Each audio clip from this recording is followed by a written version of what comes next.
শুক্রবারীরা যারা করেছে চিহ্নিত হয়ে গেছে, কয়েকটা দিন অপেক্ষা করুন, শুক্রবারীকে, বুধবারীকে, সোমবারীকে এসব জানতেই পারেন। আমি তা জানি না।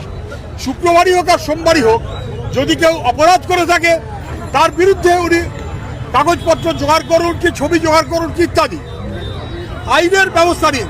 কিন্তু যেভাবে বিধানসভায় দাঁড়িয়ে চোখ গরম করে আমি দেখে নেবো গজের ভাব দেখাচ্ছেন, ওটা দুষ্কৃতীদের ভাষায় মুখ্যমন্ত্রী কথা বললে সমস্যাটা বাড়ে, তাতে সমস্যাটা কমে না। মুখ্যমন্ত্রী যে স্টেটমেন্টটা দিয়েছেন, নাকি ইতিমধ্যে 70 জনকে চিহ্নিত করা হয়ে গেছে এবং তাদের বিরুদ্ধে কিছু গুন্ডা দমন আইন ইত্যাদি লাগানো হবে। আমি জানি না উনি রং, বর্ণ, ধর্ম এইসব দেখে রাজনৈতিক উদ্দেশ্যে যদি কিছু করতে চান, তাহলে মানুষ কিন্তু ছেড়ে কথা বলবে না। যথাযথ তদন্ত সবসময় জরুরি। হামলার বিরুদ্ধে আমরা, কিন্তু তার আগে মনে রাখতে হবে, সরকারকেও মনে রাখতে হবে, এই কদিন আগেই তো কাকে জিহাদি বলে দিচ্ছেন, এফআইআর এ নাম থাকা লোককে নির্দোষ বলে দিচ্ছেন। ফলে ওরা সব কথার যথার্থ এটা মনে করার কোনো কারণ নেই মুখ্যমন্ত্রীর। দিল্লিতে দেখেছেন কিভাবে পুলিশ নিরীহ ছাত্রদের উপরে তারা প্রতিবাদ করতে গেছে তাদের ভবিষ্যতের জন্য। ধর্মেন্দ্র প্রধান অপরাধ করছে, অসভ্যতা করছে, তার বিরুদ্ধে তার উপরে কিভাবে পুলিশের নির্মম আক্রমণ, লাঠি, গুলি, পেলেট গুলি, জলকামান, একের পর এক। ফলে বুঝে সুঝিয়ে যেন চলেন। যেভাবে পুলিশ গোটা দেশে ছাত্রদের উপরে নিপীড়ন করছে, ছাত্রদের মধ্যে রাগ স্বাভাবিক, তা সত্ত্বেও কারণ যে শান্তিপূর্ণ ছাত্রদের মিছিল, তাতে যদি এজেন্ট প্রভোকেটর কেউ থাকে, কারা এজেন্ট প্রভোকেটর, কে এজেন্ট প্রভোকেটরদের পাঠিয়েছিল, শুভেন্দুবাবুকে সেটা চিহ্নিত করা জরুরি। সেটা না করে রাজনৈতিক কোনো উদ্দেশ্য যদি সিদ্ধ করতে চান, তাহলে কিন্তু গোটা বাংলা, গোটা ভারতবর্ষ তা মেনে নেবে না। এটা উনি মনে রাখেন। শুক্রবারের লোকেরা আবার কি করে দিল? মুখ্যমন্ত্রী বলছেন এত জোর গলায়। শুক্রবার সব ছাড় আছে, ওই শুক্রবারের লোকেরাই করেছে, চিহ্নিত করেছে, এদের সঙ্গে নিটের কোনো সম্পর্ক নেই। শেষমেশ তাহলে এডুকেশন মিনিস্টার ধর্মেন্দ্র প্রধান ইস্তফা দিল। I am resigning from my post as education minister. It is for personal reasons. I thank everyone for the opportunity. স্টুডেন্টের জয় হয়েছে, তবে এই লড়াইটা কিন্তু এতটা সহজ ছিল না। শুধু যে নেতা মন্ত্রীদের সাথে লড়তে হচ্ছে তা নয়, সোশ্যাল মিডিয়ায় কিছু এই ধরনের মানুষের সাথেও লড়তে হয়েছে। আপনার যদি মেরুদণ্ড থাকে তাহলে ছাত্রদের পাশে দাঁড়ান। ভিডিওগুলো দেখুন, ছাত্র আন্দোলনের ভিডিও। বাহ, দেখছেন? তোমরা যদি এই ছেলেটার ভিডিও দেখো বা এর প্রোফাইলে গিয়ে দেখো, এই কিন্তু এই ধরনের শুধুমাত্র হিন্দু মুসলমান বিভেদের ভিডিওই বানায়। এই যে ভিডিওটা ও করেছে না, এইটা কখনো কিন্তু ওই সিজেপি প্রোটেস্টের ভিডিও নয়। এটা হচ্ছে বিহারের একটা গাড়ি অ্যাক্সিডেন্টের ভিডিও, যেটার প্রুফ এখনো কিন্তু ইউটিউবে গেলে তোমরা দেখতে পাবে। হার্ড অ্যাক্সিডেন্ট বললে সার্চ করলে পেয়ে যাবে। কিন্তু এদের লিডার যদি এরকম হয়, তাহলে তো এই মালগুলো এরকম হবেই। मौलाना याद कान खोल कर सुन लो, जिस दिन हिंदू जगेगा उस दिन कहीं रिक्शा चलाते हुए कहीं बर्तन मांजते हुए दिखाई दोगे। इसके अलावा कोई ठोर ठिकाना नहीं बचेगा। কি বুঝতে পারছো? এদের লিডার যদি এরকম হয়, এই মালগুলো তো এরকম হবেই। যেমন এই একটা বাংলায় বা কলকাতায় বা ভারতবর্ষে যারা স্লোগান দেবে ভারত তেরে টুকরে হোঙ্গে ইনশাআল্লাহ ইনশাআল্লাহ করে বাড়িতে ঢুকে মারবো, কারোর বাপের ক্ষমতা নেই আমাদেরকে আটকাবে। এই ধরনের যে মানুষগুলো না, এদের মাথায় গোবর ভরা, এদের মাথায় ভরে দিয়েছে যে হিন্দু মুসলমান, মুসলমান তোমার বাঁশ দিতে আসছে, তোমরা আগে থেকে সাবধান হয়ে যাও। দেশদ্রোহী কার্যকলাপ, মুসলমান দেশদ্রোহী কার্যকলাপ করে, বুঝতে পারছো? এদের মাথার ভেতর শুধু এইসবই চলে, কখন এই মুসলমানদের সাথে ভাই দাঙ্গা করব। সত্যিকারের যে ধর্মগুরু, তার কিন্তু এই ধরনের কথাবার্তা নাই। সে अपने धर्म को श्रेष्ठ मान करके दूसरे धर्म की निंदा करता है, वो कोई धर्मात्मा नहीं, वो अज्ञानी है जो लड़ाई झगड़ा करता है। अपना धर्म अपने लिए श्रेष्ठ है, उसका धर्म उसके लिए श्रेष्ठ है।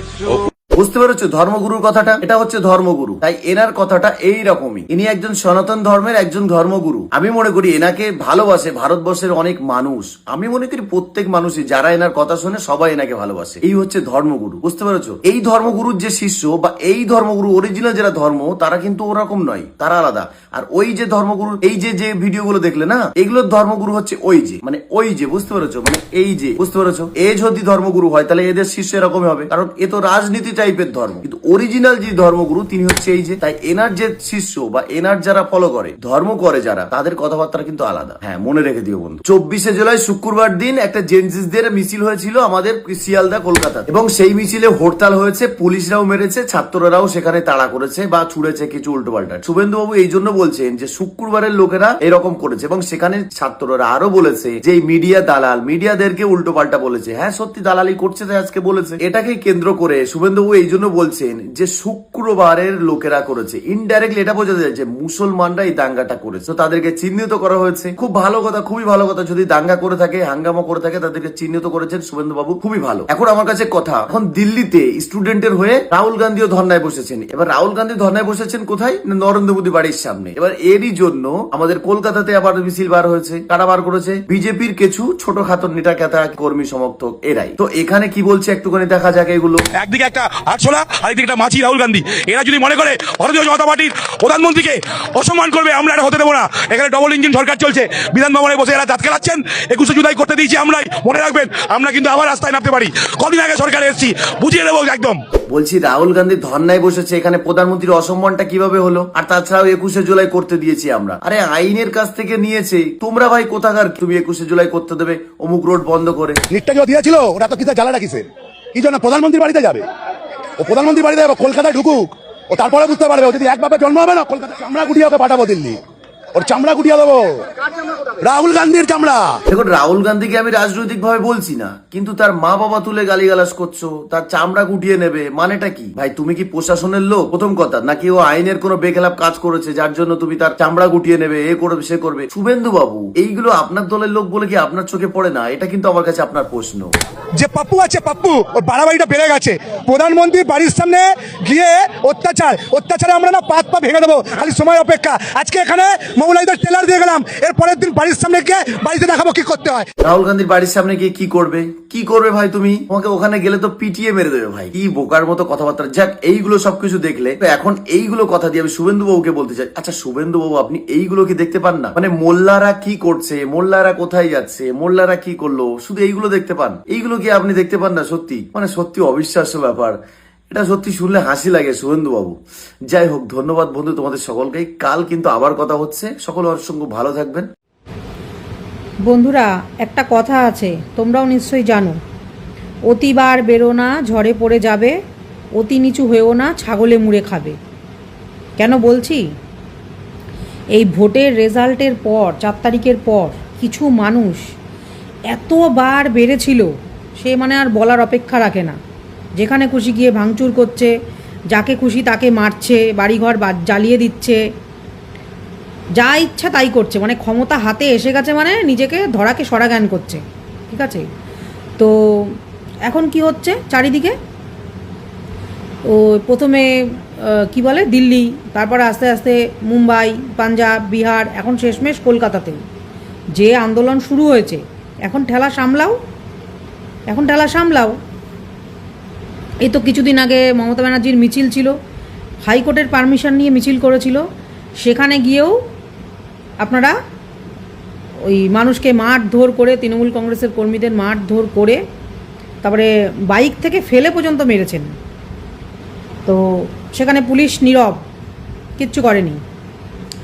তো সেটাই বলছি, এখন কেমন লাগছে? তা এখন কেন বসে আছেন? এখনও চলে যান। এখন চারিদিকে এত আন্দোলন হচ্ছে, জায়গায় জায়গায় আন্দোলন হচ্ছে। এখন আপনারা পতাকা হাতে নিয়ে এখন ওই ছাত্র আন্দোলনের মধ্যে ঢুকে যান, ঢুকে গিয়ে ডিজে ফিজে বাজিয়ে ওখানে ছাত্রদেরকে মারধর করে চলে আসুন। সে দম বোধহয় নেই, সেই দম শেষ। ওখানে জানেন তো, গেলে পরে উল্টো কেলানি খেয়ে চলে আসবেন। ওই জন্য সেই দম নেই। ওই জন্য কথায় বলে, বেশি বাড়াবাড়ি ভালো না। যেমন কর্ম তার তেমন ফল। ভগবানের বিচার হয়, তবে একটু দেরিতে হয়। আমরা অধৈর্য হয়ে যাই। এই যে আমি জানি, আমি এখন বলছি তো, এই ভিডিওটা করছি তো, এক্ষুনি আমার কমেন্ট বক্সে এসে শিকারি বাঘের মতন সব হামলে পড়বে, আমি সেটাও জানি। কারণ তাদের মাথার পোকাগুলো এখন কিলবিল করে নাড়া দিয়ে উঠবে। কিন্তু আমি তো বলবোই, আমাকে তো মুখ বন্ধ করা যাবে না, আমি তো বলবোই। আর আমার স্বভাব না কারোর কমেন্ট বক্সে গিয়ে উল্টোপাল্টা মন্তব্য করব। পোষালে দেখবি না, পোষালে দেখবি না। লোকের কমেন্ট বক্সে এসে আজে বাজে মন্তব্য করিস কেন? তো এরা শুধরাবে না, এদের যেমন টাইপ তেমনই থাকবে।